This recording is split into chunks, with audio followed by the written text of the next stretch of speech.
అవమానాన్ని తట్టుకోలేక కుమిలిపోతున్న రష్మిక మందన. పుష్ప 2తో మరోసారి బాలీవుడ్ టాలీవుడ్ ఇండస్ట్రీని షేక్ చేద్దాం అనుకుంటున్న రష్మికకి ఘోర అవమానమే జరగబోతూ వచ్చేసింది అంబానీ పెళ్లి వేడుకలలో. అనంత్ అంబానీ పెళ్లి వేడుకలో టాలీవుడ్ బాలీవుడ్ కోలీవుడ్ అనేమి లేకుండా అందరు తారలు ఒక వెలుగు వెలుగుతూ వచ్చేసారు. వాళ్ళు కట్టిన బట్టలు వేసిన నగలు చూస్తే ఎవరికైనా సరే కళ్ళు చెదరాల్సిందే. అలా కోట్ల విలువైన నగలతో అయితే అంబానీ ఇల్లు మెరిసిపోతూ వచ్చేసింది. పుష్ప మూవీతో బ్లాక్ బస్టర్ హిట్ ని అందుకొని యానిమల్ మూవీతో ఒక వెలుగు వెలిగిస్తూ వచ్చేసింది బాలీవుడ్ లో. ఇక రణబీర్ కపూర్ తో అప్పటి నుండి నటించడంతో ఇప్పుడు బాలీవుడ్ లో మకాన్ని మారుస్తూ వచ్చేసిన రష్మికకి అంబానీ ఇంట పెళ్లి వేడుకలలో కూడా ఆహ్వానం దొరికింది.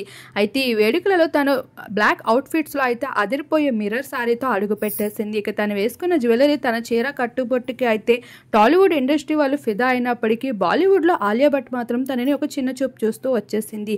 రష్మిక పలకరించినప్పటికీ ఆలియా భట్ మాత్రం ఎవరో తెలియనట్లు మొహం తిప్పడమే కాదు, తన చీర కట్టుపై అయితే వెక్కిరి నవ్వినట్లు కూడా బాలీవుడ్ ఇండస్ట్రీ వాళ్ళు మాట్లాడుకుంటూ రావడంతో ఈ విషయంపై రష్మిక చాలా ఎమోషనల్ అవుతూ వచ్చేసింది. గతంలో భర్తతో యానిమల్ మూవీలో నటిస్తూ వచ్చేసిన రష్మికతో నవ్వుతూ చిరునవ్వుతో పలకరించడం మానేసి ఈ విధంగా తెలియని అమ్మాయిలా పక్క నుండి వెళ్లిపోవడంపై ఈ విషయంపై రష్మికకి చాలా బాధ కలిగినట్లు తను ఇప్పటికే టాలీవుడ్ ఇండస్ట్రీ వాళ్ళతో షేర్ చేసుకుంటూ ఎమోషనల్ అవుతుంది.